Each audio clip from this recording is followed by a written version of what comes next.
En efecto, el día de hoy nos corresponde abordar el tópico vinculado al delito de peculado. En este diplomado de delitos contra la administración pública, lavado de activos y extinción de dominio, en el cual tengo el grato honor de participar. Bien, entonces, en ese sentido, he preparado unas presentaciones que voy a proceder a proyectar en este momento. Por favor, un momento que estoy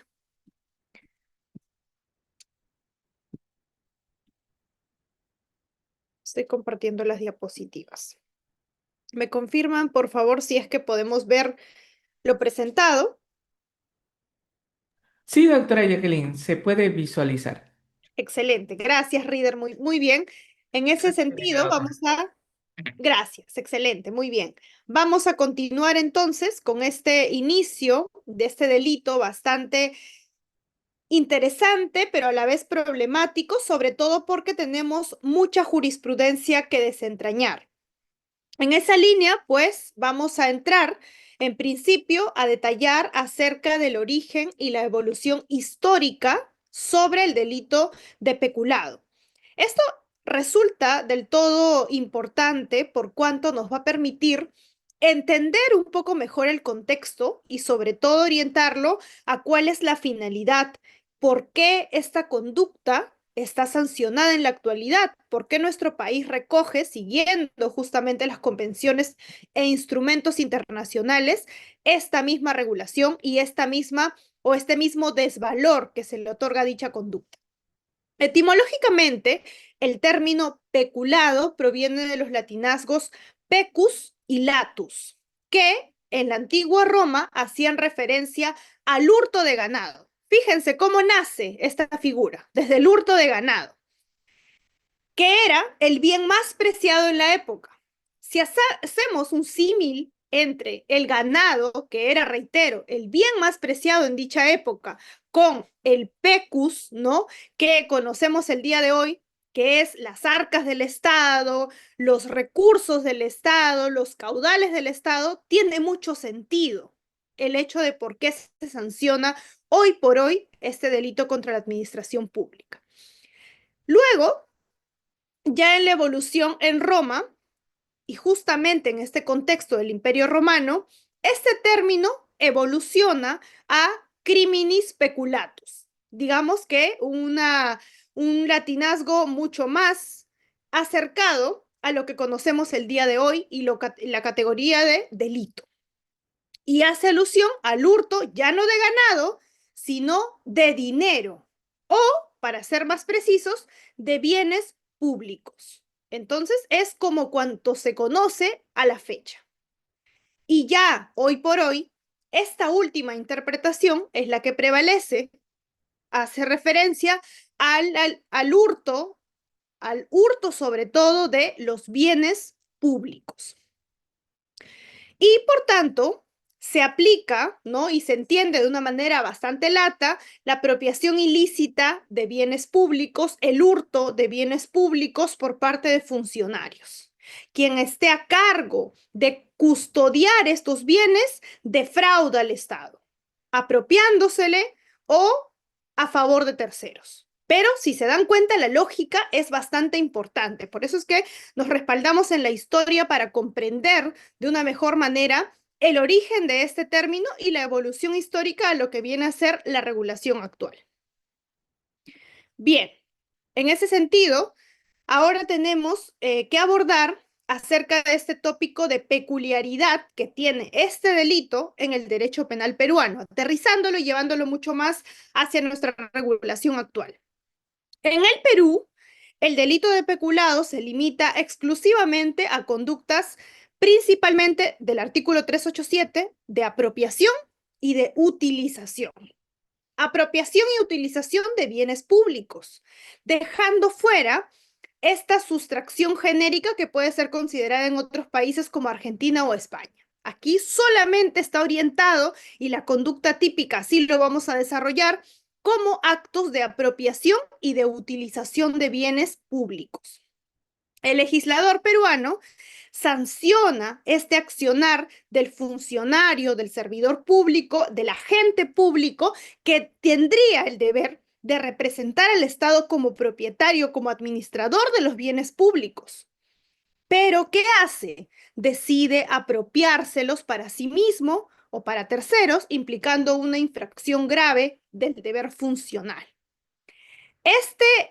Esta lógica y este trasfondo es el que lleva a responsabilizar la conducta denominada peculado en el Perú. Ahora bien, sobre la incorporación a la actividad pública, en esta lógica del sujeto público, tenemos que hacer alusión a lo siguiente. Esto implica, en principio, que el funcionario va a adquirir, ¿ok? Va a adquirir su cargo en función de una acción de selección, nombramiento o elección del pueblo. Ahí está en detalle, como lo pueden ver a continuación.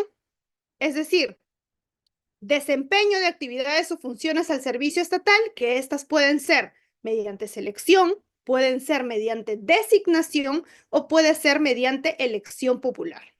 Significa entonces que el funcionario, que el agente público, adquiere su cargo en función de cualquiera de estas modalidades. Selección, nombramiento, elección popular. Bien. Esto en principio, tengamos estas bases teóricas antes de iniciar. La actividad o la incorporación a la actividad pública ha sido recogida desde la Convención Interamericana contra la Corrupción, la CICC. ¿Qué nos dice esta Convención Interamericana sobre la Corrupción? En el artículo primero de esta convención se señala que para los fines de esta convención se entiende por función pública toda actividad, ya sea temporal o ya sea permanente, remunerada u honoraria, realizada por una persona natural, ¿sí?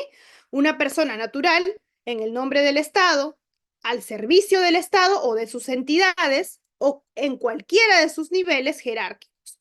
Funcionario público, oficial gubernamental o servidor público, cualquiera sean las acepciones, está incluido y está vinculado con la actividad pública. Cualquier funcionario o empleado del Estado, sus entidades, incluidos los que han sido seleccionados, designados, electos para desempeñar actividades o funciones en nombre del Estado o al servicio del Estado en todos sus niveles jerárquicos. ¿Cómo lo podemos comprender? Principalmente, y acá en sentido general, el funcionario público es aquel que tiene en principio esta vinculación con el Estado. En principio, en el sentido más genérico lato de la palabra. Este puede haber sido elegido popularmente, por ejemplo, la presidenta de la República o el presidente de la República, electo mediante el escrutinio presidencial, las elecciones nacionales, los alcaldes, etcétera, ¿no? Por designación, en este caso existe una orden por parte del Estado, quien contrata a cierto personal y ya se convierte en un agente público. Esas son algunas de las acepciones. En cualquiera sea estas, estamos hablando, o cualquiera sea estas manifestaciones, estamos hablando de que se trata de un sujeto público. Un sujeto público que puede ser funcionario o servidor público. Y vamos a ver también algunas otras matices en relación a estos puntos. Déjenme, por favor, revisarlo con ustedes. Tengan en cuenta, y acá se ha puesto por eso en el pie de página, que esta Convención Interamericana contra la Corrupción no es ajena a nuestra realidad nacional, sino que ha sido ratificada por el Estado peruano en el año 1997. ¿Cuáles son otros de los instrumentos en los cuales se recoge la incorporación a la actividad pública? También, Convención de las Naciones Unidas contra la Corrupción. Esta Convención de las Naciones Unidas contra la Corrupción, que también ha sido ratificada por el Estado peruano en el año 2004, establece también en su artículo 2, a los efectos de la presente convención, dice, ¿qué se entiende por funcionario público?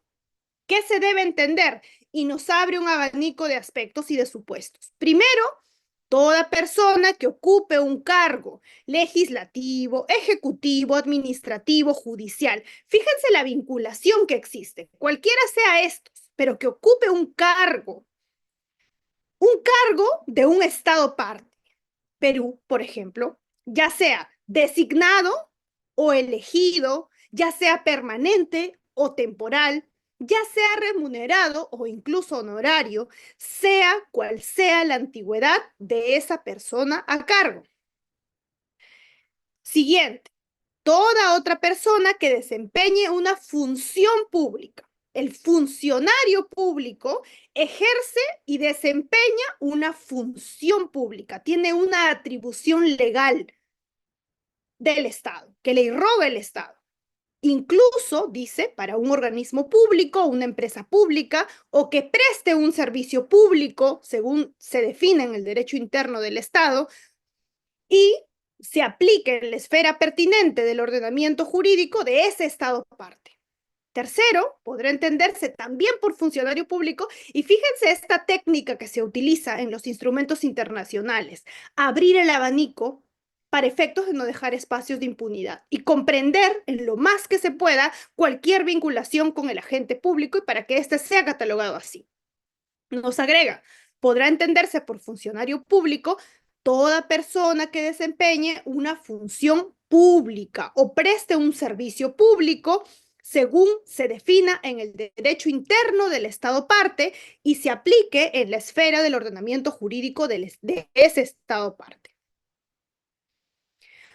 Por tanto, sobre la posibilidad de ejercer la función pública, y se han abierto debates sobre todo esto interesante que les recomiendo revisar, bien, que es el texto, este manual sobre delitos contra la administración pública. Este es un manual que ha sido, además del profesor, que es un manual recogido del profesor Iván Montoya en el año 2015, y el ejemplo señala lo siguiente. Se los voy a plantear y vamos a ir desarrollando juntos algunas preguntas y ensayando respuestas. Alberto Curi fue candidato al Congreso de la República para el periodo 2000 y 2005. ¿Ok? El 9 de abril del año 2000, cuando fue candidato, se realizaron las elecciones presidenciales y congresales, siendo este elegido para el cargo de congresista de la República. No obstante, el 5 de mayo del mismo año, Curi se reunió con Vladimiro Montesinos y recibió dinero para cambiarse a las filas del fujimorismo. La lista oficial de congresistas fue publicada por el Jurado Nacional de Elecciones el 3 de junio, asumiendo estos funcionarios el cargo con fecha 28 de julio. La pregunta es la siguiente. ¿Debía ser considerado funcionario público Alberto Curi o no? Una primera cuestión. Fíjense los hechos y el desarrollo que vamos a ir teniendo, los detalles sobre todo. ¿Sí? En este caso, ya algunos están respondiendo, vamos a justificar la respuesta. Fue candidato al Congreso, reitero, fíjense el periodo y qué eventos o hechos jurídicamente relevantes sucedieron en ese íter. En abril 2000, las elecciones presidenciales y congresales, como las que vamos a tener en el año 2026, siendo este elegido para el cargo de congresista. Fue elegido para el cargo de congresista.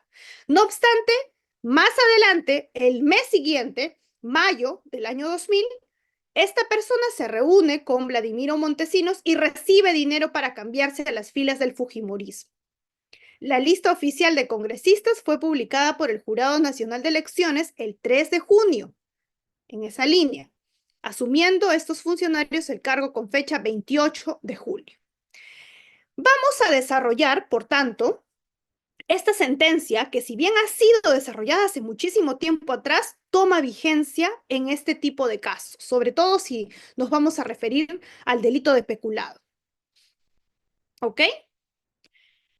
El derecho penal asume un concepto autónomo de funcionario público, distinto al previsto en el reglamento del Congreso.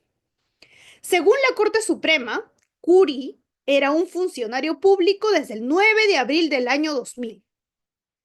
Así, Curie se encontraba tan cerca del ejercicio efectivo de la función pública que era capaz de vincular materialmente al Estado con sus actos. Si debe ser considerado funcionario público, ¿qué nos responden? Que sí.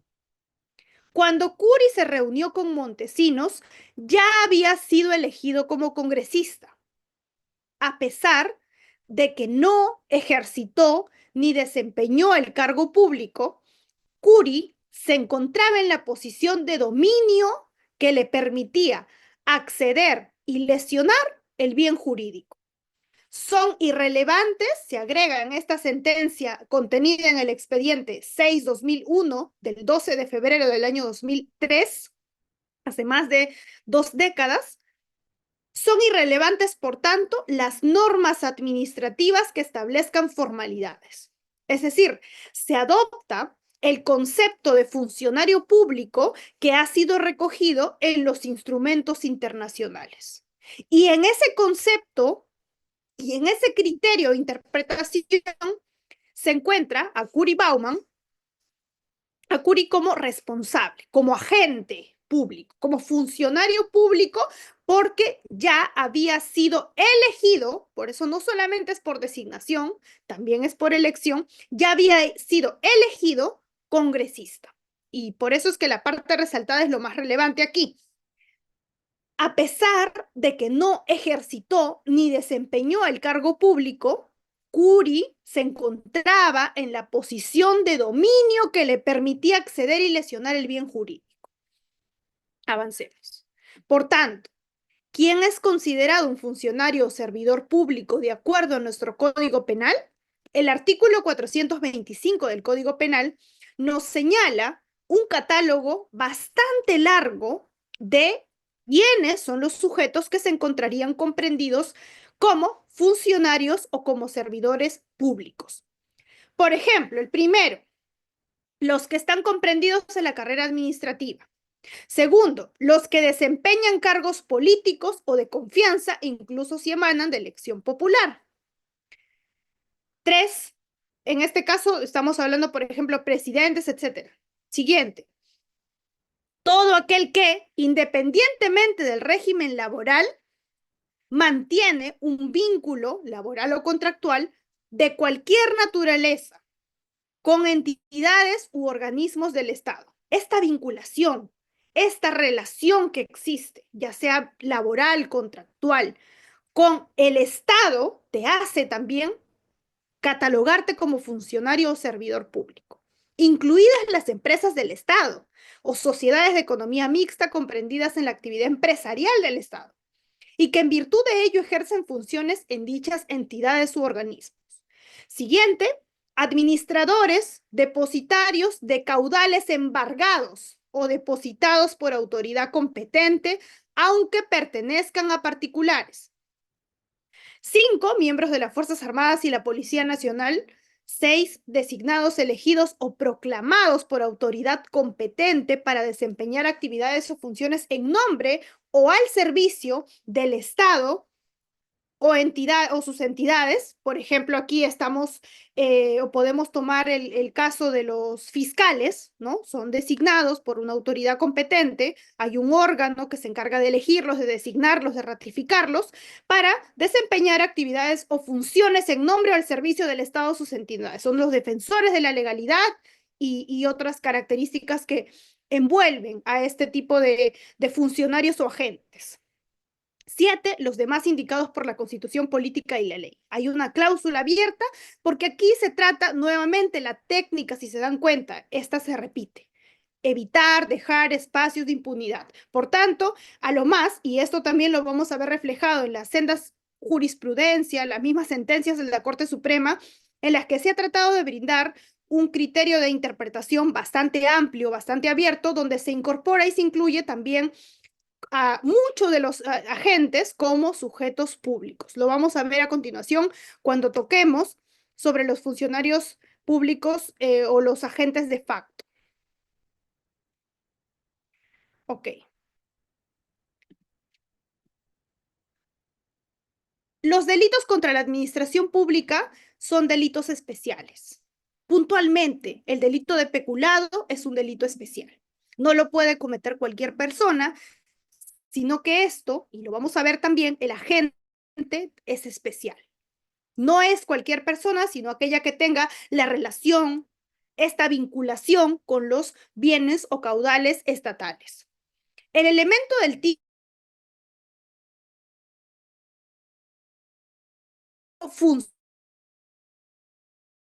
elemento que torna en delito especial a este grupo de agentes. Esta calidad del agente, calidad del sujeto, hace y cambia de un delito común a un delito especial. Porque, reitero, no lo puede cometer cualquier persona, sino que hay una calidad especial en el agente. Que éste deba ser funcionario o servidor público, conforme el artículo 425 del Código Penal.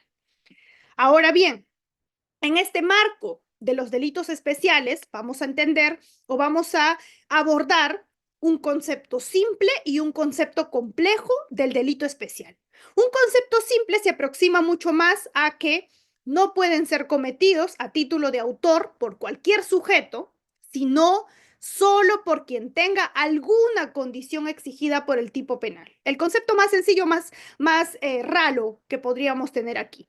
En cambio, el concepto complejo más bien se refiere al motivo por el que el legislador restringió las posibilidades de comisión del delito a un determinado número de sujetos. No cualquiera puede cometer este delito, sino aquella persona, agente que tenga la vinculación con estos caudales o efectos del Estado y que debe realizar una modalidad típica que la vamos a desarrollar puntualmente ahora que entremos al tipo penal de fondo. Esta concepción compleja tiene o se fundamenta en los delitos especiales como los delitos de infracción del deber. Los delitos de infracción de deber consiste, y esto forma parte de este rubro, que acá hay un deber especial al de cualquier ciudadano. No es un ciudadano común que ha hurtado un dinero, sino aquella persona que tenía la obligación de administrarlos, de custodiarlos, de respaldarlos y sin embargo defrauda al Estado apropiándoselo o utilizándolo, usándolo. Bien, entonces existe en este marco, en esta cara de la moneda, un dominio sobre la vulnerabilidad del bien jurídico. El bien jurídico se vuelve vulnerable porque teniendo yo la vinculación para custodiarlo, justamente aprovecho esa situación.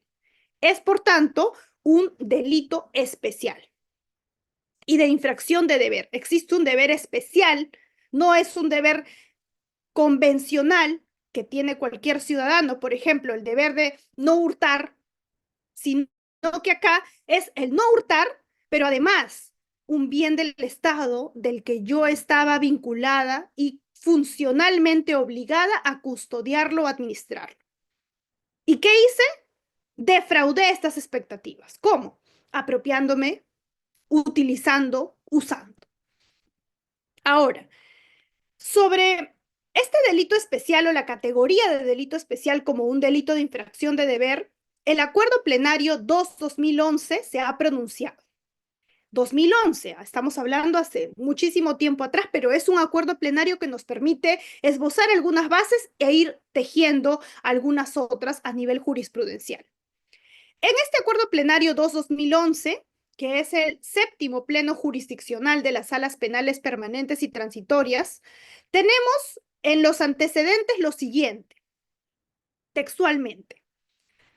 En la doctrina y jurisprudencia se ha definido que existen tipos legales que requieren un dominio del autor para su construcción, como por ejemplo los delitos de robo agravado, los delitos de homicidio calificado, estafa, tráfico ilícito de drogas, entre otros. Y por eso se llaman delitos de dominio. ¿Ok?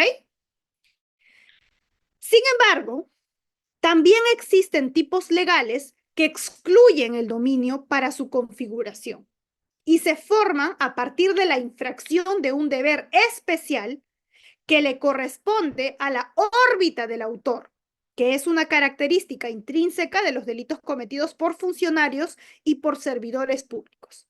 No es una contravención convencional, como ya les estoy indicando, ¿no? El de no hurtar, no matar, etcétera, sino aquí hay un deber especial, porque existe una vinculación previa con el bien jurídico protegido. ¿Ok? Ahora, el delito especial, como el dominio sobre la vulnerabilidad del bien jurídico, que es lo que estábamos viendo, que es la otra cara de la infracción de deber, el Pleno Jurisdiccional Superior Nacional, en diciembre del año 2004, propone como uno de los temas este aspecto central: diferenciar la respuesta punitiva, la pena aplicable a los autores y a los partícipes en función de su mayor o menor cercanía con el bien jurídico protegido. Porque acá también, y eso lo vamos a tocar, ¿ok? Importante, porque hay una discusión que se generó y muchísimo más en estos tiempos en los cuales no se entendía cuál era la teoría propia que se tenía que aplicar. La teoría de la unidad del título de imputación o la teoría de la ruptura del título de imputación. Los ejemplos, ¿no? Teníamos casos en los cuales, y esto se resolvía de una manera bastante no uniforme, en los que teníamos un delito especial que se había cometido, por ejemplo, un delito de peculado, en el cual solamente era responsabilizado como autor aquella persona que había tenido esa vinculación. O el típico caso con el delito de colusión, ¿no? Se hacía este tipo de problemáticas. El ejemplo claro: el funcionario público respondía a título de autor por el delito de colusión. Pero la pregunta es, ¿qué pasa con el extraneus?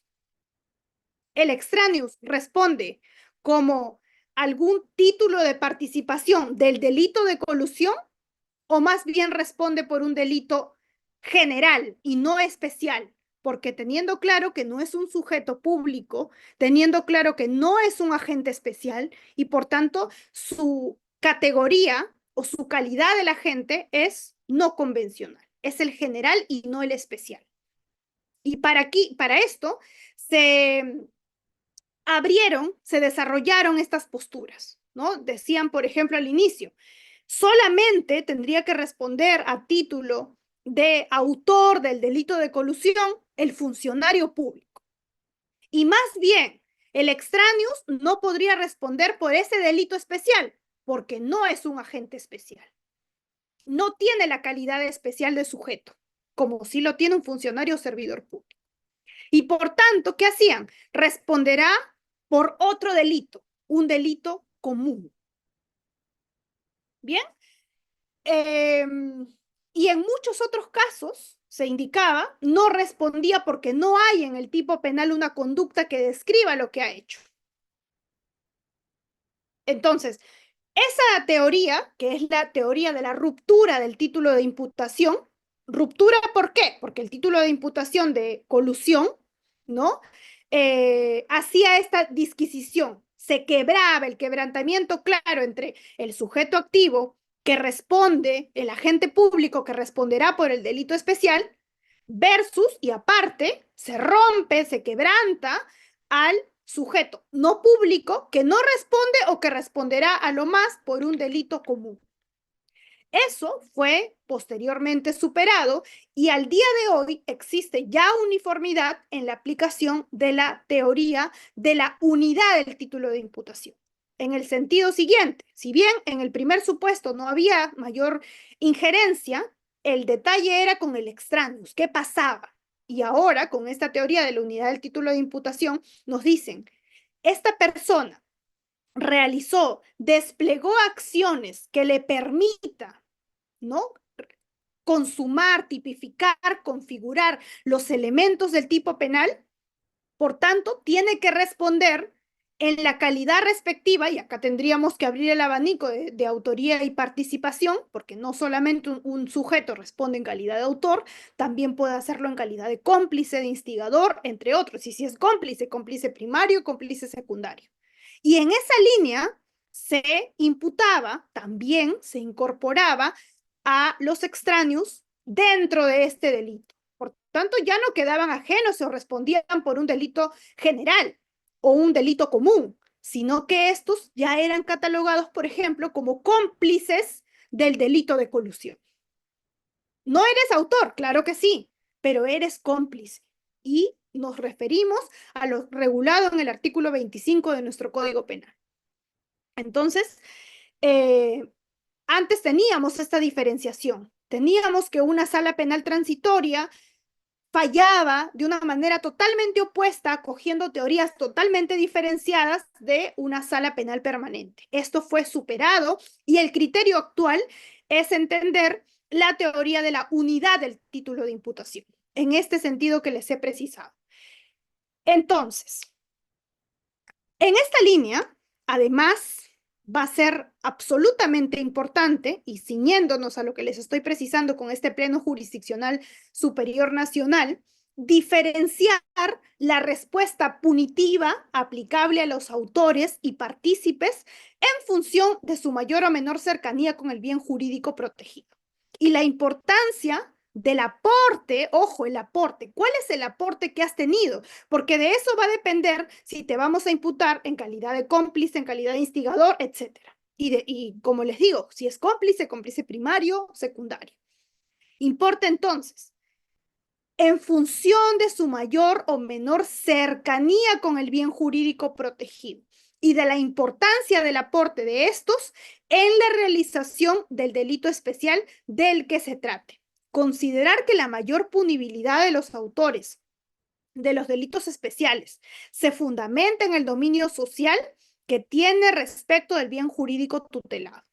En este caso, por haber sido y por haber presentado, ostentado un deber especial, es decir, un deber adicional que un particular no tiene. En ese sentido, responde a título de autor, el agente público. Pero reitero, en función a la teoría del título de la unidad del título de imputación, también responde el extraño. Ya no queda en impunidad, ya no queda fuera de esta construcción, sino como les acabo de decir, en línea de la teoría de la unidad del título de imputación, sí responde como cómplice. Marco normativo del artículo 367 de nuestro Código Penal. ¿Qué nos señala este artículo?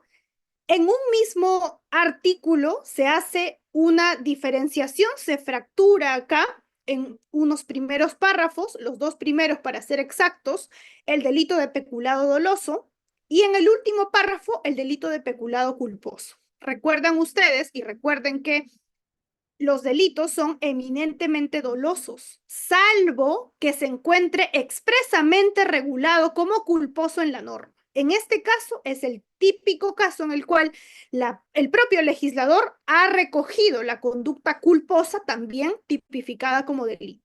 Y lo tenemos en este artículo 387. Bien, lo vamos a pasar a desarrollar entonces. El funcionario servidor público, en este caso el agente público, un deber especial, que se apropia o utiliza. Son dos conductas típicas, o apropiarse o utilizar. Vamos a ir desarrollando también.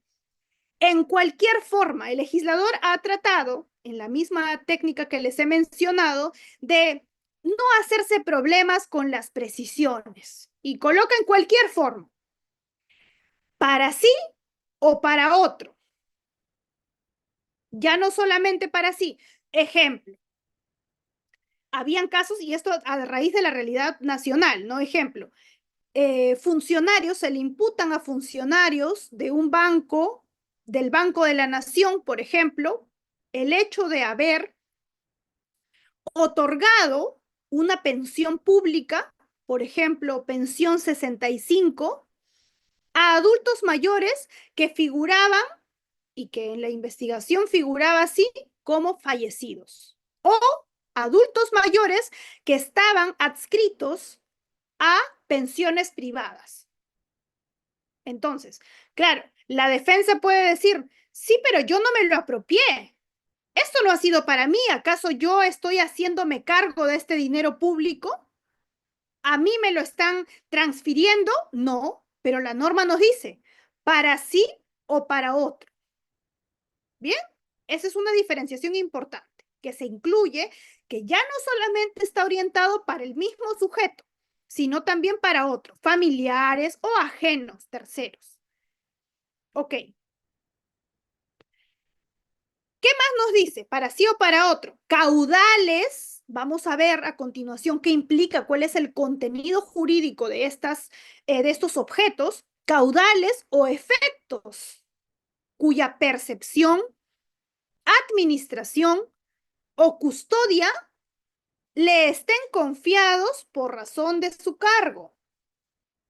Esto también es otro de los elementos típicos importantes en este caso.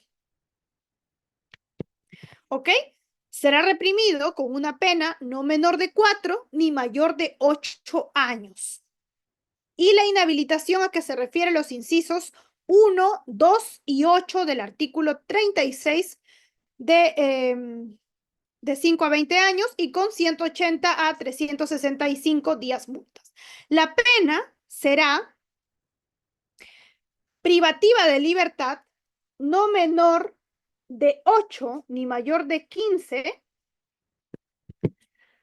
inhabilitación, etcétera, y con 365 a 730 días multa cuando y nos abren 4 supuestos. Primero, el agente actúe como un integrante de organización criminal.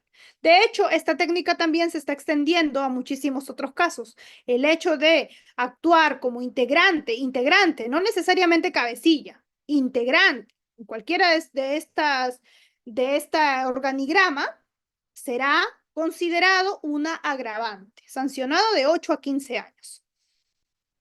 No solamente integrante, persona vinculada, actúe por encargo de ella, por ejemplo, ¿no? En este supuesto. Ahora, otra cuestión adicional nos dice, 2, caudales o efectos que estuvieran destinados a fines asistenciales o programas de apoyo o inclusión social o de desarrollo. Acá en este punto, caudales, efectos que estuvieran destinados a fines asistenciales. Es también un agravante el hecho de que estén destinados a fines asistenciales. La pandemia o estos programas de inclusión social también están incluidos, también están y forman parte de esta modalidad agravada. 3, que la gente se aproveche de una situación de calamidad pública o emergencia sanitaria. El caso de la pandemia, por ejemplo, que también hemos tenido aquí estos supuestos y estos casos. ¿Ok? Inclusión social, etcétera, calamidad o emergencia sanitaria. 4, el valor de lo apropiado o utilizado sobrepase las 10 UIT. También otro de los aspectos en modalidad agravada. Esto es en relación al peculado doloso en su modalidad básica y agravada. En relación al peculado culposo, también está regulado en el mismo artículo y señala lo siguiente. Si el agente, por culpa, reitero, la modalidad culposa está reconocida expresamente así en la norma, da ocasión a que se efectúe por otra persona la sustracción de los caudales o efectos, será reprimido con pena privativa de libertad no mayor de 2 años y con prestación de servicios comunitarios de 20 a 40 jornadas. Consulta. Vamos a colocar algunos casos siempre para graficar esta situación. ¿Qué pasa con aquella funcionaria pública, por poner un ejemplo, que tiene a su cargo la custodia de ciertos bienes públicos, por ejemplo, la chequera del banco? ¿Ok? Lo tiene a su cargo, la chequera del banco. Y la chequera tiene una numeración específica, tal es así que si quiero emitir el cheque 1 o para llegar al 2, tengo que haber emitido el 1 y así en ese orden. Pero resulta que la funcionaria se va de vacaciones. ¿Ok? Se va de vacaciones, pero deja en su cajón esa chequera. Sale de vacaciones y a su retorno resulta que habían dos cheques que ella no pudo verificar porque no era visible que había sido tomado, sino que, por ejemplo, el número 45 y el número 95 había sido utilizado y se había retirado un dinero público. Esta funcionaria que tenía el cargo de administración o custodia responderá por el delito de peculado culposo por la utilización o la apropiación de este dinero público o no. ¿Qué dicen ustedes? ¿Podría responder? Y leamos, vayámonos a la misma norma. Nos dice, si el agente por culpa da ocasión a que se efectúe por otra persona, da ocasión, tengo el escenario, dejo este espacio para a que se efectúe por otra persona la sustracción, ¿no? De caudales o efectos. Yo no he tenido la determinación, claramente no es doloso, no he tenido ya la determinación como sí lo es en los primeros supuestos, correcto. Pero acá, da ocasión, ¿acaso esas conductas que desplegó daba ocasión a que se efectúe por otra persona, ¿cierto? La sustracción de caudales o efectos. Y la pena, por tanto, es no mayor de 2 años y con prestación de servicios a la comunidad, de 20 a 40 jornadas. Bien, constituye además una circunstancia agravante, en este caso del peculado culposo, si los caudales o efectos estuvieran destinados a fines asistenciales, igual adoptando la misma técnica anterior, o a programas de apoyo e inclusión social. En estos casos, la pena va a ser no menor de 3, ni mayor de 5 años y con 50 a 230 días multa. ¿Ok? Esto es el desarrollo, el tipo penal de peculado culposo. Ahora, siguiente. Vamos con el siguiente.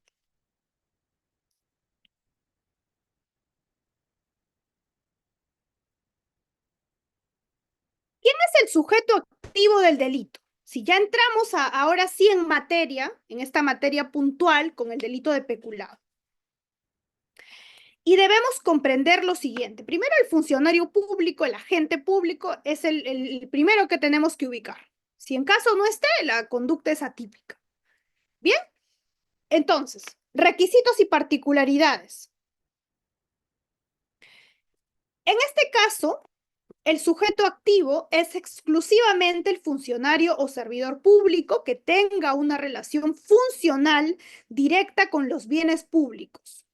Relación funcional, lo vamos a ver también en desarrollo jurisprudencial, porque ha causado aspectos problemáticos que incluso han sido resueltos por la Corte Suprema en senda jurisprudencia. Lo vamos a revisar ahora. Bien, en este caso tenemos lo siguiente. El sujeto activo es exclusivamente el funcionario o servidor público que tenga una relación funcional directa con los bienes públicos, es decir, que tenga la atribución de percibir, administrar o custodiar caudales o efectos públicos. ¿Ok? Debe tener esta relación o vinculación funcional. Percibir, administrar o custodiar. Este vínculo funcional es imprescindible para la configuración del delito.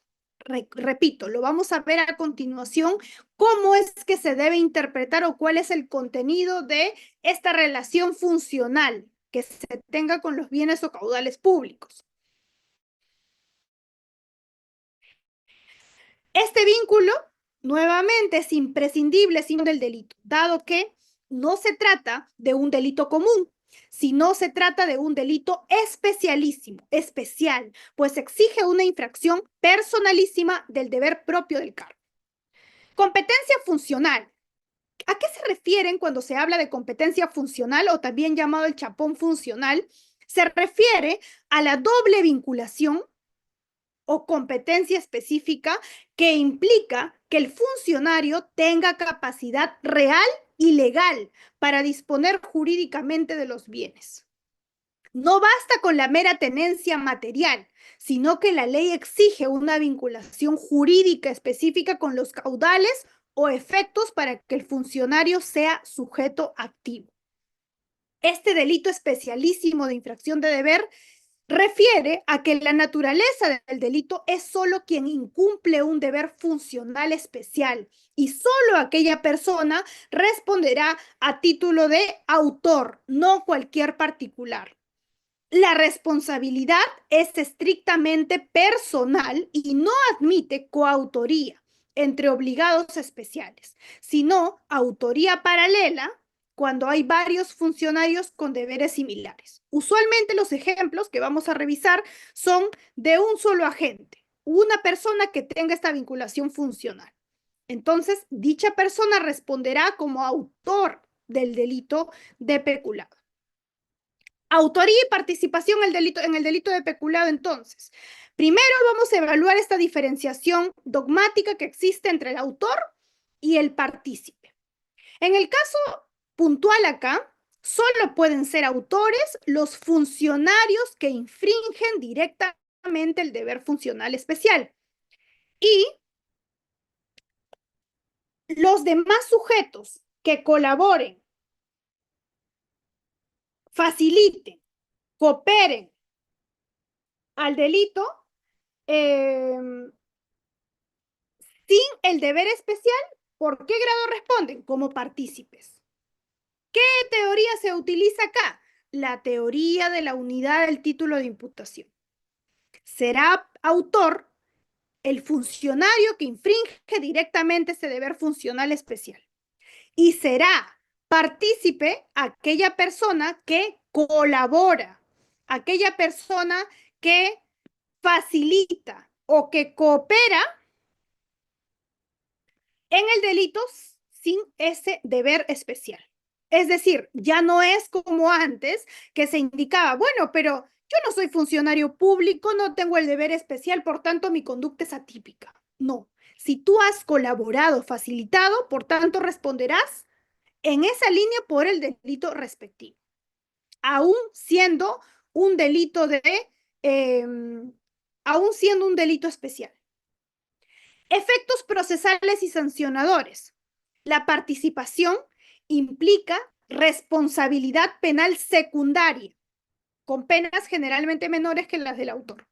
Es importante para delimitar los roles y responsabilidades en casos con múltiples involucrados, porque debemos identificar y no se puede combinar cualquier conducta. El Ministerio Público tiene el deber de precisar quién responderá a título de autor y quién a raíz o a título de cómplice. El profesor Salinas Siccha, que ha escrito abundantemente acerca de delitos contra la administración pública, tiene una postura en relación a la autoría y participación en el delito de peculado. Y nos habla de esta diferencia, en primer término, de la autoría exclusiva del funcionario, es decir, que la autoría, nos dice, es personalísima. Claro, es aquella persona, agente público, que tiene ese deber especial, que infringe un deber especial. Y es decir, que esto solo puede ser autor quien infrinja el deber funcional especial. El funcionario con una vinculación con los bienes. No es posible la coautoría entre obligados especiales, nos dice. Cuando varios funcionarios intervienen, se trata de autores paralelos. La participación y partícipes, en este punto, la participación en general, ¿de quiénes se trata? De los demás sujetos, pero tienes que haber colaborado o facilitado el delito. Pero que estos no tienen un deber especial, que lo tiene el autor. Por tanto, solo podrán ser considerados partícipes. La diferencia es fundamental porque solo el funcionario que incumple el deber es autor y responde por el delito especial y por el delito principal, mientras que los demás tienen una responsabilidad subsidiaria o secundaria, cómplices. Presupuestos para admitir la figura del funcionario de hecho en el delito de peculado, que también es un punto importante que me gustaría resaltar y conversar a propósito de la nueva jurisprudencia que existe. En este caso no tan nueva, 2019. Casación 442-2017 ICA, que es del año 2019, que desarrolla de una manera bastante interesante y gráfica acerca de este tan renombrado, citado funcionario de hecho o funcionario de facto. Los fundamentos jurídicos relevantes, sobre todo, les pido se centren en el 30 al 32. El 30 nos dice, ¿no? Tanto en la doctrina penal como en la jurisprudencia nacional y comparada ha existido y existe debate respecto a la atribución de la responsabilidad penal del funcionario de hecho. Es decir, aquella persona o aquel funcionario que, y en muchos aspectos ya se viene discutiendo, sobre todo en a personalidades políticas, tenemos esta problemática. ¿Este funcionario de facto también tendría que ser considerado funcionario público o no? En el funcionamiento del derecho penal, Fundamento Jurídico 3.1, no todos pueden responder penalmente en delitos como el que nos ocupa. La configuración del delito de peculado exige, ¿sí?, un supuesto o a un agente público. Y el cumplimiento de todos los elementos de su estructura típica determina, eh, tiene que estar previamente determinada de manera objetiva y subjetiva. El concepto de funcionario de hecho tiene su fuente en el derecho administrativo y hemos adoptado esta concepción de allí. Para su comprensión, debe contextualizarse en atención a lo que se define como funcionario público de jure, distinto al de facto, que es el que ingresa a la administración pública respetando o cumpliendo todos los requisitos establecidos en el derecho objetivo. En esta dirección, si dichos requisitos o alguno, sin dichos requisitos, ahí no, me faltó una N, o alguno de ellos no son observados o respetados por alguien que ingresa a la función pública, entonces estaremos ante el supuesto de un funcionario de hecho. Entonces, recuerden esta diferencia. Primero, funcionario de jure, aquella persona que ingresa con todos los requisitos. Pero si es que estos faltan o alguno de ellos faltan, estamos hablando de un funcionario de facto. La pregunta es si este funcionario de facto puede responder por un delito especial sin tener justamente o propiamente o legítimamente o legalmente esta condición legal. Entonces, esta casación desarrolla en esos fundamentos y en los siguientes, fundamento jurídico 3.3, sobre el funcionario de hecho, y acá ya se pronuncia en la materia propiamente, existen distintas posturas cuando el particular con nombramiento nulo ejerce funciones públicas. La primera se ubica en la concepción amplia del funcionario de hecho, la cual es criticada por no tener en cuenta el elemento fundamental del funcionario de hecho, que es el nombramiento nulo. Su amplitud ha llevado a que se sostenga que ya no se trataría de un funcionario de hecho propiamente. Fíjense cómo cambia esta equivalencia, sino de un particular que colabora con la administración de justicia. Y la segunda admite la figura del funcionario de hecho, pero ella debe ser restringida a ciertos presupuestos. Citan a un autor quien sostiene que el funcionario público de hecho será aquel que ejerciendo las funciones públicas propias de un oficio o cargo público, le falta algún requisito fundamental para hacer de él un funcionario de jure. Es decir, quien ingresando en los cuadros de la administración como funcionario presta a la misma un efectivo servicio, pero sin embargo su situación administrativa no es regular, porque no tiene a su cargo propiamente esa administración de caudales o efectos del Estado, por lo que no puede ser considerado como funcionario de derecho.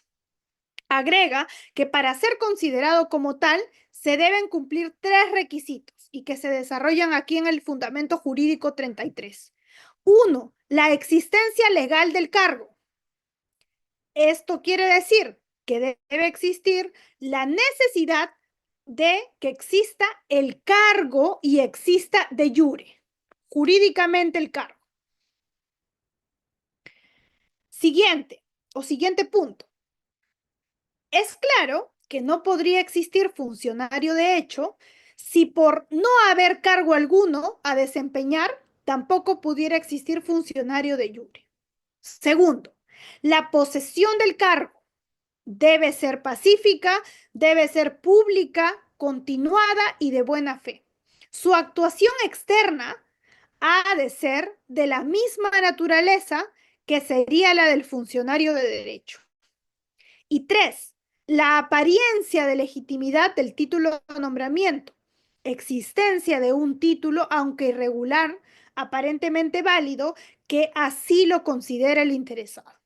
Esto es lo esgrimido por esta casación 442-2017 ICA, que desarrolla los criterios para considerar un funcionario de hecho en el delito de peculado.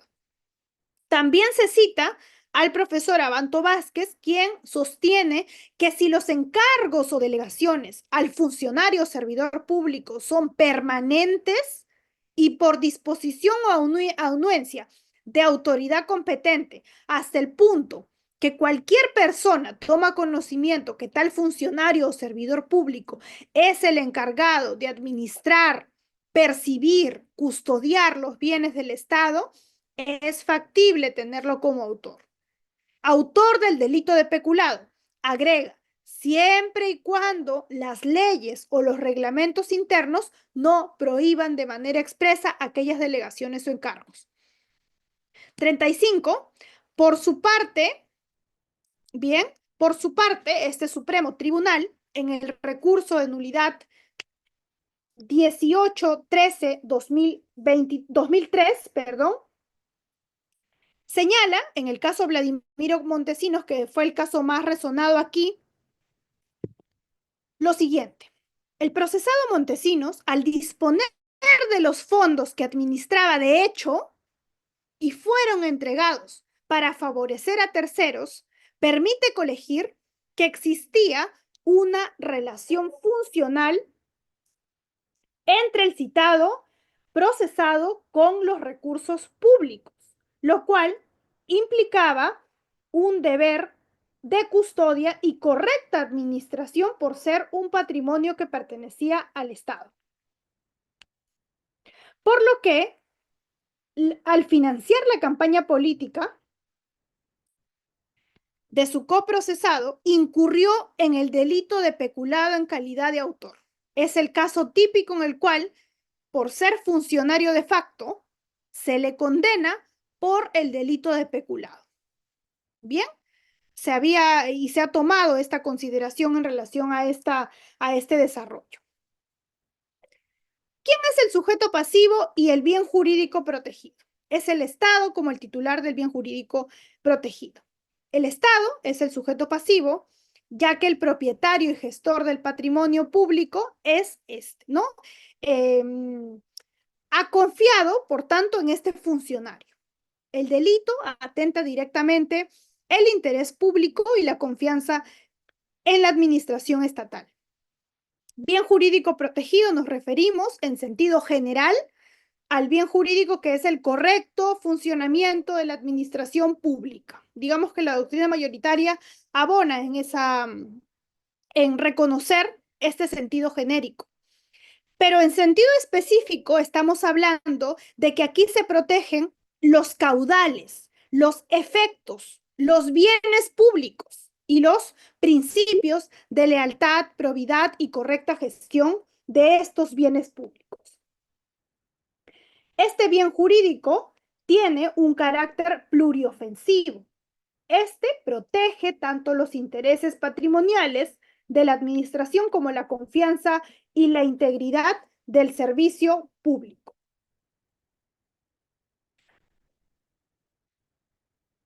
El Acuerdo Plenario 4/2005 establece que el bien jurídico protegido es pluriofensivo. Es una palabra pues bastante eh, citada porque nos dicen no solamente se protege el normal o correcto funcionamiento de la administración pública, sino que hay más aristas como la pueden ver ustedes. Y en este acuerdo plenario se reconoce que es un delito pluriofensivo. ¿Ok? Protegiendo tanto intereses patrimoniales como también principios éticos de la función pública. La importancia de la correcta gestión del patrimonio público, porque esto no se protege, digamos, sin ningún sustento. Y para esto debemos comprender que la función pública y los deberes esenciales se rigen en función a lo siguiente. En principio, el peculado atenta contra estos deberes, principios de lealtad, probidad, buena gestión, que todo funcionario, no cualquiera, todo funcionario vinculado debe observar en la administración de justicia, en la administración del patrimonio estatal. La gestión correcta implica administrar, implica custodiar, implica utilizar correctamente estos bienes públicos exclusivamente para los fines legales y además de interés general. Por tanto, también hablamos aquí del daño a la confianza y la legitimidad estatal. La lesión al patrimonio público compromete la confianza ciudadana en las instituciones y debilita la legitimidad del Estado. Ahora bien, hay supuestos agravantes que los vamos a ver de manera muy rápida porque me gustaría centrarme en puntualmente la jurisprudencia en estos casos. Los supuestos agravantes, que también los hemos señalado en un momento inicial, uno es la participación en organizaciones criminales. Esto quiere decir que se agrava la pena cuando este funcionario forma parte e integra de una organización criminal o actúa por encargo de esta para cometer delitos. La pena se va a aumentar, es un agravante y que la inhabilitación puede llegar a ser perpetua. El destino social de bienes se agrava cuando estos caudales, cuando estos efectos estén destinados a fines asistenciales, programas de apoyo, de inclusión social o hasta incluso de desarrollo. Esto se considera pues un mayor perjuicio social. Ya no solamente te apropias de bienes del Estado, del dinero del Estado, sino incluso que tiene una repercusión porque estaba destinado a ser utilizado en fines sociales, asistenciales u otros. Y por tanto se hace un uso indebido de estos cuando se debería beneficiar a los vulnerables. El aprovechamiento de emergencias o calamidades públicas también lo hemos visto en el contexto de la pandemia. Este delito es más grave si se comete en situaciones de emergencia sanitaria. Calamidad pública afecta a la defensa, seguridad y soberanía nacional, etc. ¿Cuáles son otros supuestos agravantes? El valor de lo apropiado. Cuando este monto supera las 10 UIT, se está ante una situación o circunstancia agravante. Las sanciones aplicables son la pena privativa de libertad, que en el delito de peculado doloso básico estamos de 4 a 8 años de prisión. La inhabilitación para funciones públicas, también se impone la inhabilitación de 5 a 20 años o de naturaleza perpetua en casos agravados.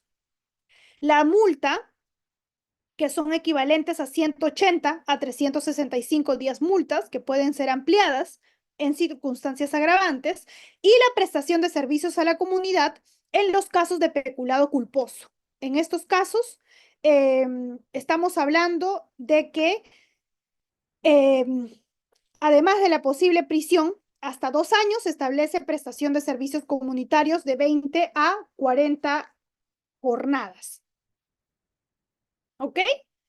Bien, ahora con esto avanzamos.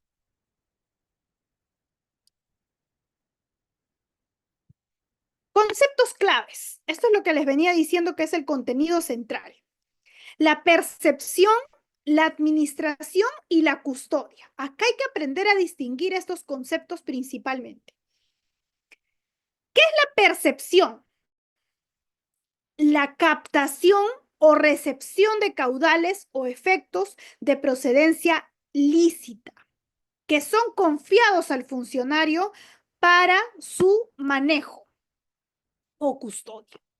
Ejemplo, cuando tenemos fondos públicos que provienen del Tesoro, como las donaciones o transferencias de otras agencias estatales. Es la captación de ese recurso público.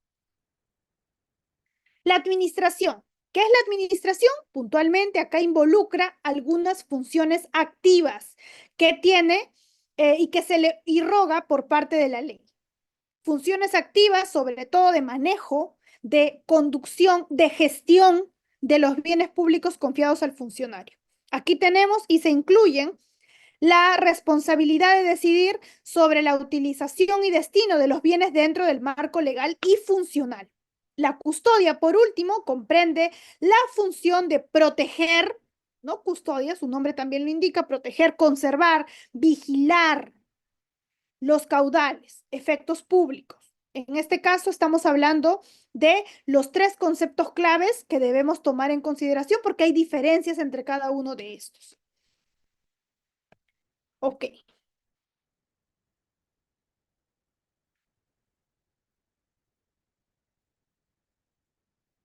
ok.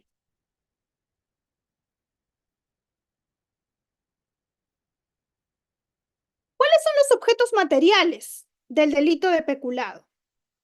¿Los caudales o efectos? ¿Los caudales qué son? Son los bienes con contenido económico, especialmente dinero. Sobre todo, el ejemplo más típico de caudales son los dineros, el dinero. Pero también pueden ser bienes patrimoniales públicos de naturaleza diversa, ya sea las obras artísticas, obras recreativas, históricas que forman parte del patrimonio estatal. También forma dentro del rubro de caudales. Bien, los efectos. Comprenden, en este caso, cosas, bienes que representan un valor patrimonial público que incluyen títulos, valores negociables, sellos, estampillas, etcétera. O sea, caudales. Estamos hablando del objeto mismo, el objeto central, dinero, patrimonio público, y los efectos vienen a ser todos aquellos bienes que tienen un valor patrimonial público, como por ejemplo en este caso documentos de crédito emanados de la administración pública, etcétera. Esa es una diferencia que se hace sobre todo entre caudales o los efectos del Estado, ¿no?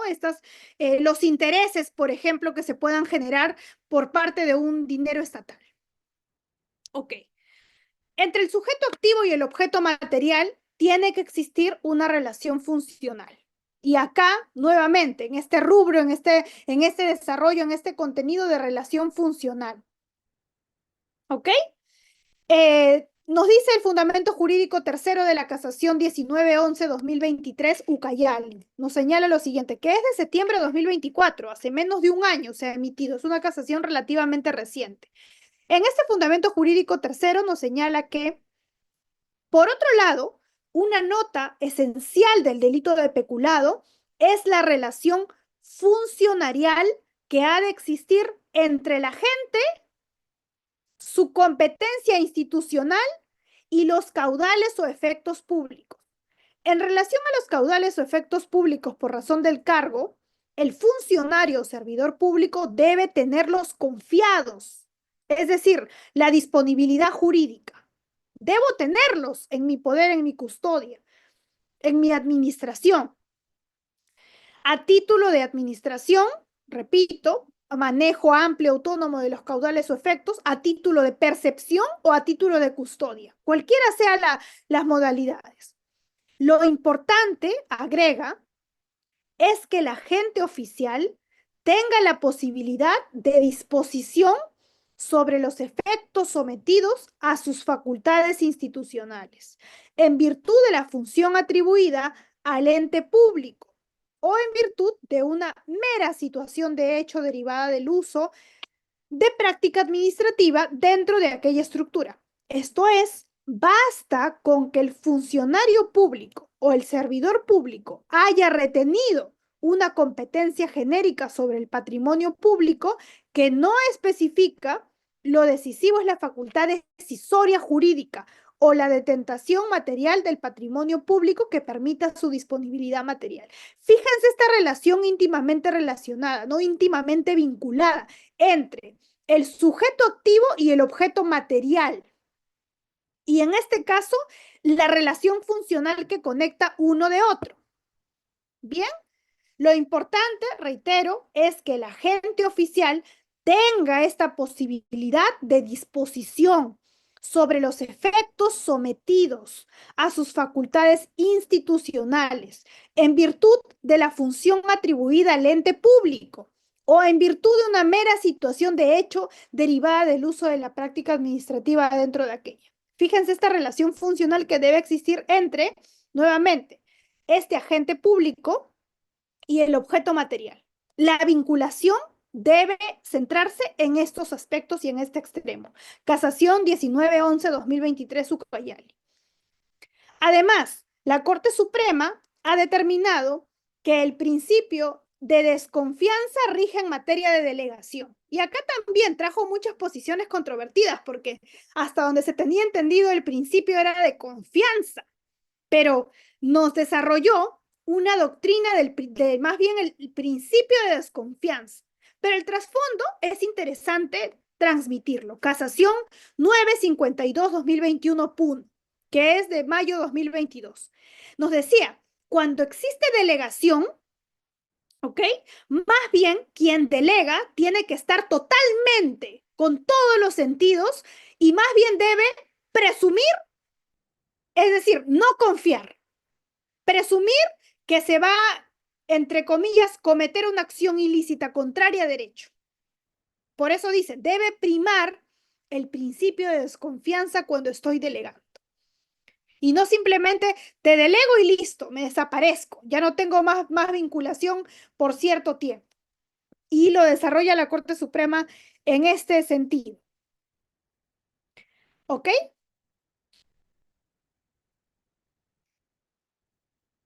Fundamento jurídico quinto. ¿Qué señala? Nos dice, asimismo, el tribunal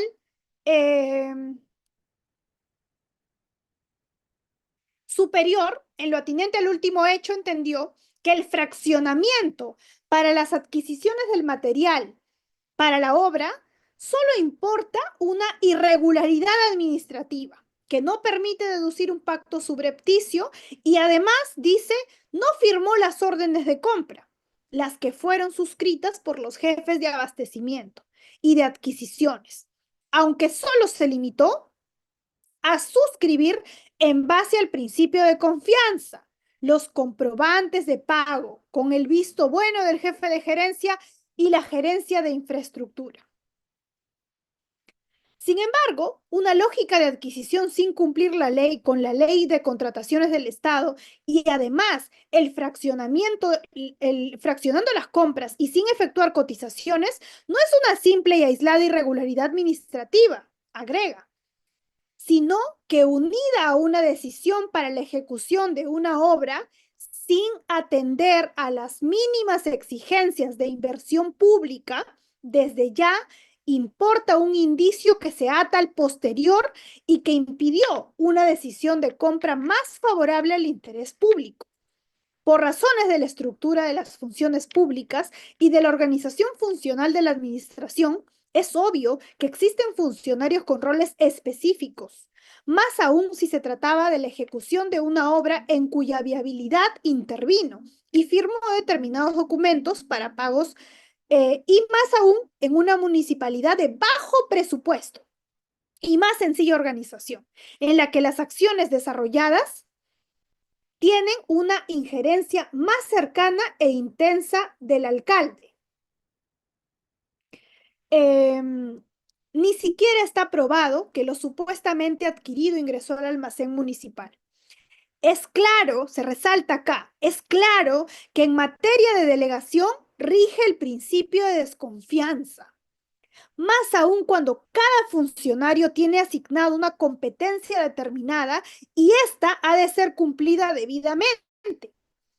De modo que cada competencia merece ser observada y establecerse su corrección técnica y legal. Lo anteriormente expuesto respecto de lo realmente ocurrido hizo más patente un control más riguroso de las funciones. Nos dice, más bien aquí se debió observar un control más fuerte, más contundente, más riguroso. Y las tareas, no solamente de las funciones, sino también de las tareas de los subordinados. Y acá viene ese aspecto, ¿no? Porque supuestamente ¿qué pasaba en este caso? Que un funcionario de mayor rango indicaba que en este caso él había confiado en lo que hacían sus subordinados y que si esto ya venía de áreas anteriores con el visto bueno del jefe de gerencia y un gerente de infraestructura antes de él, lo que hizo fue darle el visto bueno, emitió el comprobante de pago, la orden de pago. Entonces, se cuestionaba y la Corte Suprema aquí desarrolla pues este criterio o principio de desconfianza, entendido como cuando tienes este cargo, cuando hay estos aspectos de delegación, con mayor razón, dice la Corte Suprema, tienes que estar totalmente atento a cualquier aspecto que pueda comprometer la administración o custodia que se tiene. Claro, esto se puede interpretar también como un elemento o como una orden bastante, digamos, rigurosa que se le asigna a este titular del pliego, a este agente público, en relación a sus subordinados. Fíjense, ¿ah? No basta simplemente, nos dice, con que ya te haya venido de los vistos buenos y demás, y tú más bien tienes que atender, o este escenario, dice, esto hizo patente, todo el escenario hizo patente un control más riguroso de las funciones y las tareas de los subordinados. Un aspecto también bastante controvertido a la fecha, que se sigue discutiendo, ¿no? Este aspecto de, ¿hubo principio de confianza o no? El principio de confianza como un límite a la imputación objetiva. Y acá tenemos casos, o en esta casación se desarrolló y que fue o tuvo posturas encontradas sobre este aspecto de principio de desconfianza en el delito o en estos delitos especiales. La tipicidad objetiva recoge más bien acá la conducta delictiva del peculado por apropiación y el peculado por utilización. ¿Qué significa cada uno de estos? El peculado por apropiación significa cuando el funcionario, el agente público, con el ánimo de hacerse propietario de los caudales, ¿no? Me apropio, me los quedo, estos caudales, o efectos confiados a su percepción, administración o custodia, que ya lo hemos visto por razón de su cargo. Esta modalidad eh, implica que el funcionario se apodera definitivamente del bien público, incorporándolo a su patrimonio estatal. Y el peculado por utilización, más bien difiere en que aquí eh, se presenta cuando el funcionario actúa con la intención de aprovecharse de los caudales o efectos, pero sin ánimo de apoderarse definitivamente. No me los voy a quedar, no me los apropio, pero los utilizo. Utilizo un bien del Estado. Utilizo, por ejemplo, el carro de seguridad del Estado para trasladarme a mis fines particulares, para que me lleve al cine, cuando eso no forma parte de mi deber funcional. El peculado por utilización. Distinto al peculado por apropiación. Aquí, en el peculado por utilización, el funcionario usa los bienes para su beneficio o de un tercero también. Utilizo mi auto de seguridad como funcionaria pública para que traslade a mi familia de viaje. No corresponde. ¿Ok? Ahora, esta primera conducta, que es la apropiación, consiste en el acto mediante el cual este agente público se hace propietario de estos bienes. Esta conducta puede utilizarse y puede materializarse en actos de incorporación al patrimonio personal, venta, donación, préstamo, entrega de terceros, siempre con el ánimo de dominio. Bien.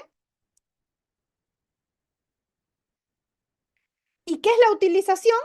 Más bien, la utilización señala e implica el aprovechamiento indebido de los bienes públicos para beneficio ya sea propio o ya sea ajeno, sin intención definitiva de apoderarse, pero sí con el ánimo de uso privado distinto al autorizado. Por eso utilización es sinónimo de uso.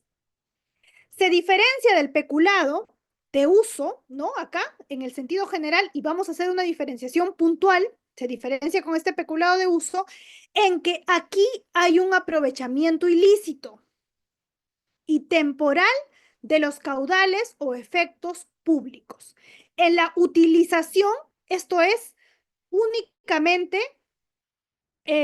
un aspecto, un aprovechamiento también indebido, igual que el del uso de estos bienes públicos, que va a ser para beneficio propio de tercero, pero sin esta intención definitiva de quedármelo. Simplemente no hay apoderamiento, es una utilización. Lo utilizo para este fin, pero yo lo utilizo con un fin privado. ¿Ok? Ahora,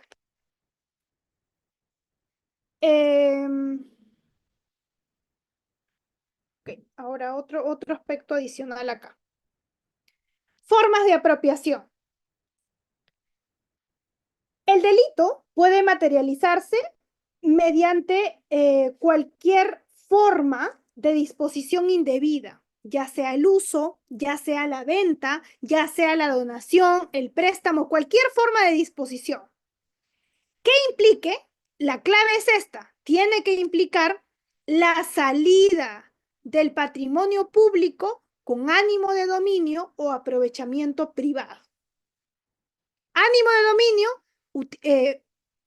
apropiación. Aprovechamiento privado, utilización. Formas de apropiación o utilización. Actos típicos de apropiación.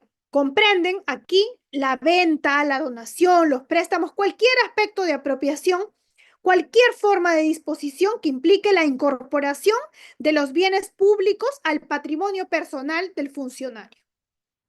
Tengo a mi cargo la chequera de una entidad, pero yo lo utilizo para spa, ¿no? Es un acto típico de apropiación. O, por ejemplo, un funcionario que vende materiales públicos para su beneficio personal. Tengo a mi cargo y me asignan gasolina, ¿y yo qué hago? Voy a un grifo y se lo vendo a la persona para que me dé un dinero. También. Ok. Actos típicos de utilización. El uso indebido de bienes públicos para beneficio propio ajeno. El uso privado temporal de recursos que deberían estar destinados exclusivamente para fines estatales. Se ha visto también estos casos, ¿no?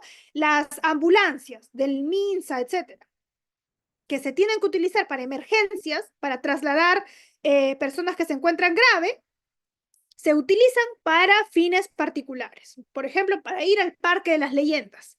No es un fin propio. Por tanto, se está utilizando este recurso para un fin personal o terceros.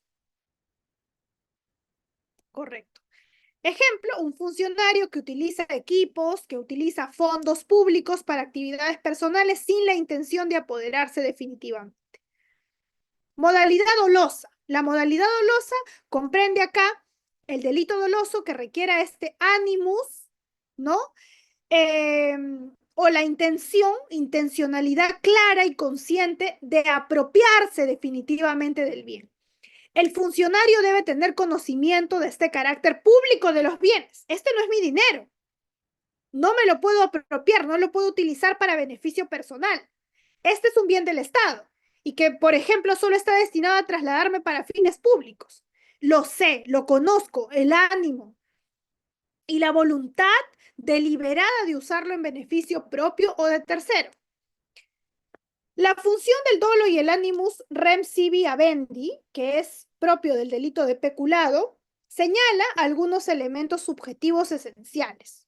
Primero, el dolo, que requiere que el funcionario tenga conocimiento pleno del carácter público, de los bienes y de su vínculo funcional con ellos. Debe actuar con la intención clara, consciente de apropiarse o de utilizar indebidamente los caudales o efectos, manifestando el llamado animus rem sibi habendi, es decir, la voluntad de convertirse en propietario definitivo del bien público. La diferencia principal radica en que si el funcionario utiliza los bienes temporalmente sin intención de apropiarse definitivamente, la conducta no encuadra en peculado doloso, sino en peculado de uso de las conductas administrativas. ¿Ok? Ojo con esta diferencia. Reitero, si el funcionario utiliza estos bienes temporalmente, pero no tiene intención de apropiación definitiva, se llama peculado de uso. La intención del ánimo, esta intención, este dolo, el ánimo del dominio, son elementos que definen el delito de peculado doloso. Ahora vamos a entrar a este siguiente punto que se denomina la omisión impropia y el dolo eventual en este delito de peculado. ¿Ok? Señala lo siguiente. El concepto y aplicación jurídica indica que la omisión impropia implica que el funcionario, teniendo el deber jurídico de impedir la conducta delictiva, no actúa para evitar que se realice el delito, sino siendo responsable por la omisión. Se aplica cuando este funcionario conoce o puede prever el riesgo, pero pese a ello no toma medidas para evitar la comisión del delito.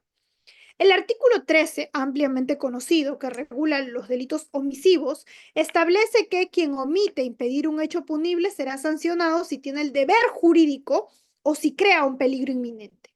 En el delito de peculado, para ser exactos, esta figura puede aplicar cuando el funcionario no actúa para impedir la apropiación o el uso indebido de terceros. Y la modalidad culposa, que la hemos dibujado en un momento inicial en este punto, se configura cuando el funcionario no tiene la intención directa, pero por negligencia o por descuido permite que un tercero sustraiga o utilice indebidamente los bienes públicos. Este tipo de peculado se sanciona con penas menores y se agrava si los bienes eran destinados a fines sociales o asistenciales. La modalidad culposa incluye dentro de este análisis la diligencia debida y descuido imputable, por eso está regulado de una manera expresa en nuestro Código Penal. Esta modalidad culposa exige analizar si el funcionario cumplió con este deber positivo de cuidado, ojo, deber positivo de cuidado y vigilancia sobre los bienes públicos a su cargo.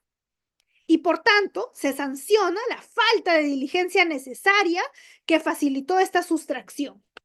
Claro, en el ejemplo que les puse de la chequera y que se fue de vacaciones la funcionaria, no tenía la intención de apoderarse, no tenía la intención de apropiarse, correcto, pero generó el escenario que facilitó la sustracción, porque en todo caso debió guardarse la chequera con llave, en un cajón con llaves, y no a vista y paciencia de cualquier persona que pueda utilizar esta cuestión.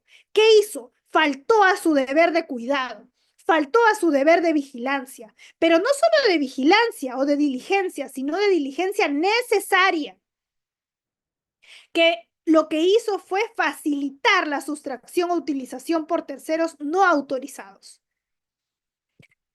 Los ejemplos de descuidos relevantes son, ¿ok? Falta de control en la custodia de bienes o en la supervisión de su manejo. La omisión de medidas preventivas para evitar la sustracción. Esos son alguno de los ejemplos o el que les he colocado también. El peculado culposo y el concepto y sanción que tiene esta institución se da cuando este funcionario claramente no actúa con la intención, reitero, pero le faltó la diligencia necesaria y esto generó que un escenario para que terceros ajenos realicen, se apoderen de este bien público.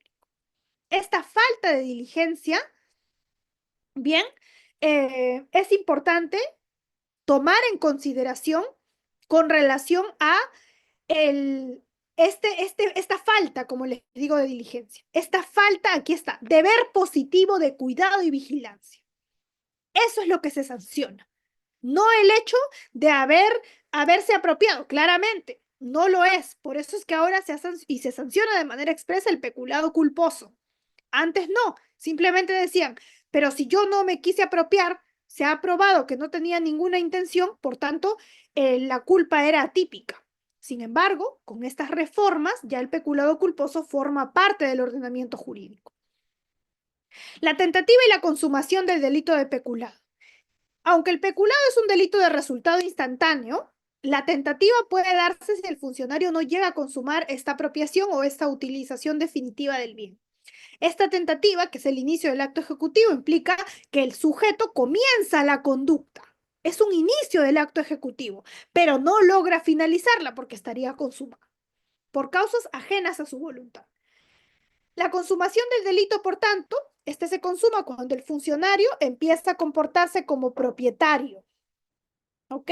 Empieza a comportarse como propietario de los bienes públicos y los dispone como si fueran suyos. También se consuma cuando se separa los bienes de la esfera pública y los asigna a un uso privado con ánimo de dominio, concretando la apropiación o utilización. La no exigencia del perjuicio patrimonial para la tipificación del peculado.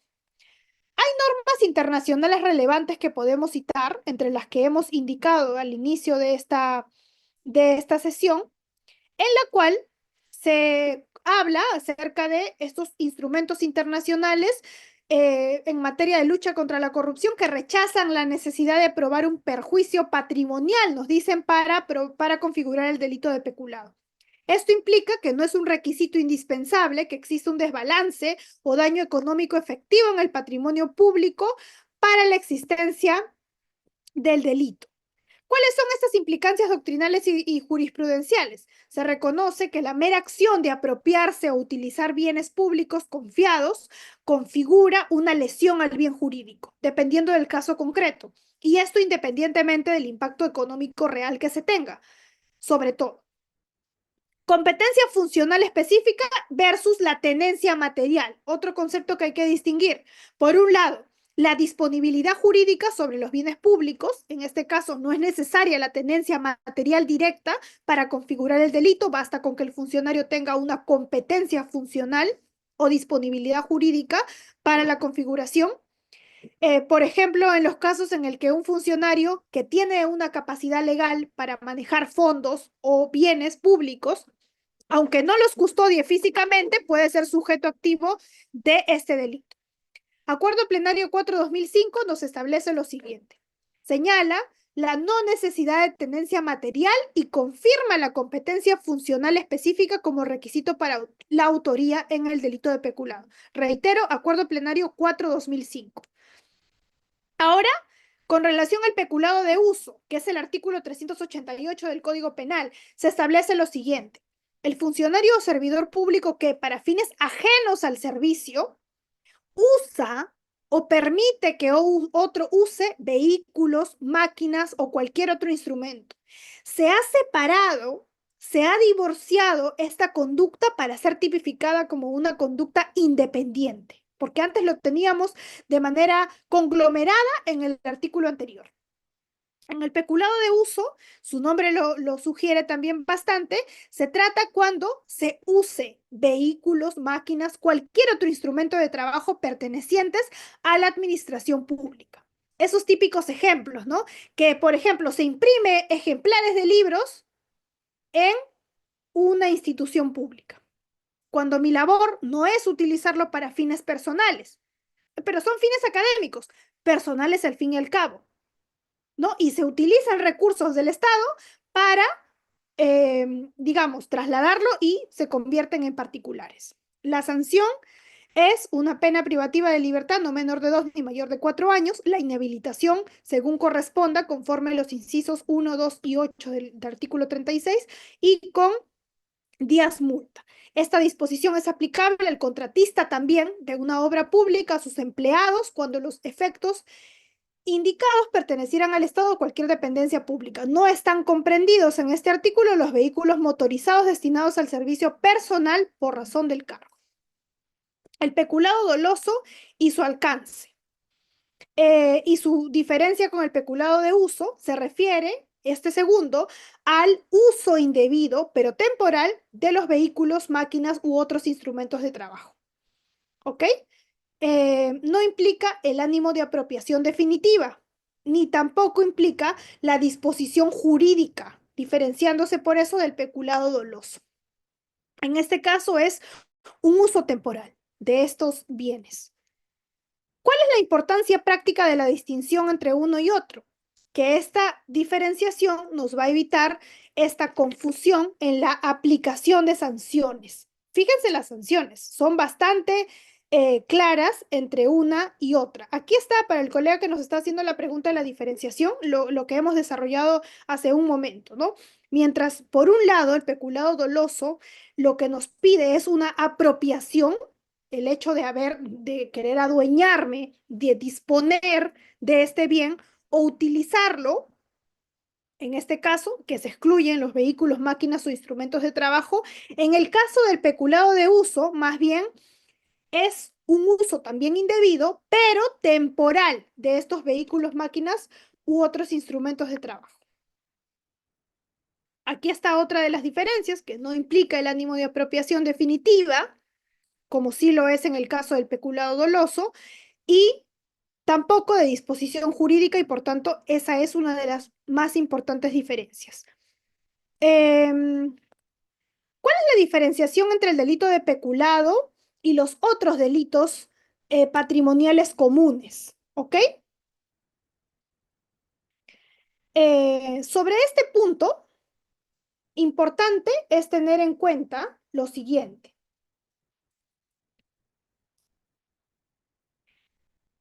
Algunos bien jurídicos protegidos en otros delitos patrimoniales que sí hacen bastante marcada la diferencia entre uno y otro. Por ejemplo, en el peculado, ¿no? El bien jurídico protegido es la correcta gestión del patrimonio público y el buen funcionamiento de la administración estatal. En cambio, en los delitos patrimoniales comunes, más bien se protege exclusivamente el patrimonio privado, no público, o los intereses individuales y no la función pública. Por tanto, ese es el elemento diferenciador. Lo que se protege, el bien público versus un bien privado.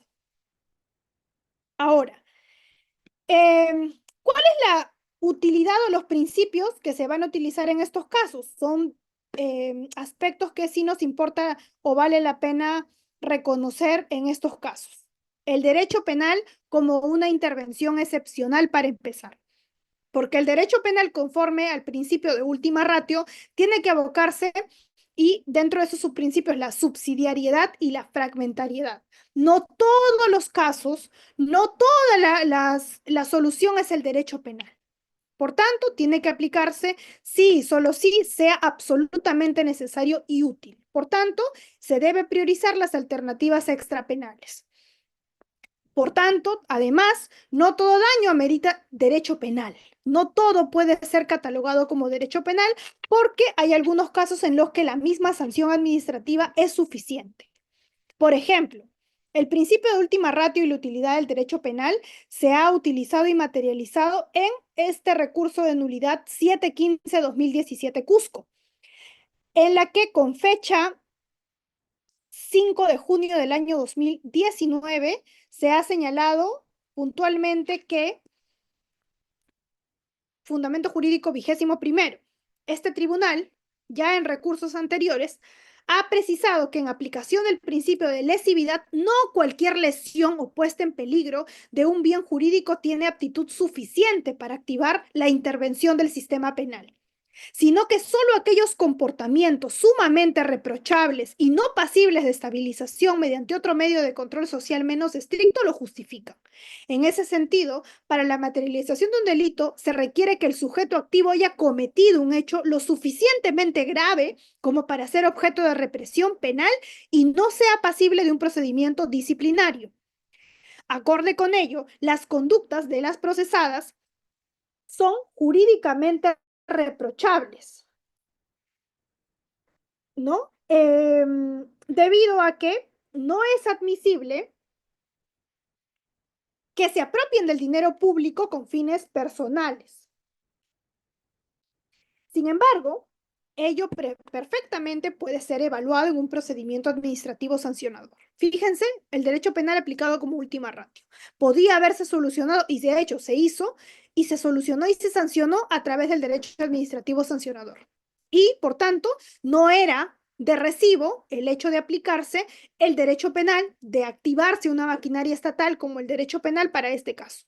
Se imputaba, para ser precisos con los hechos, que las procesadas en su condición de directoras habrían cobrado 100 soles como un bono por el Día de la Madre y la segunda 200 soles como un bono por el Día del Padre. Y decían que eso era se habían apropiado de ese monto y por tanto habrían cometido el delito de peculado. Llegó hasta la Corte Suprema y señaló y desarrolló este principio de última ratio.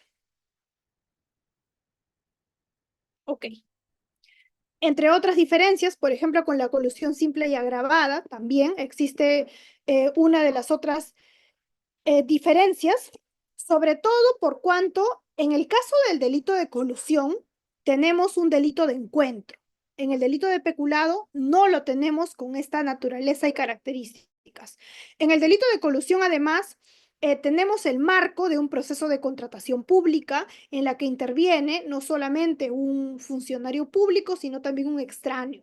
Y acá la finalidad o el aspecto de reproche es la concertación que se tiene para defraudar los bienes del Estado o defraudarlos propiamente. Entonces, hay una diferencia entre uno y otro que tenemos que dejar marcado.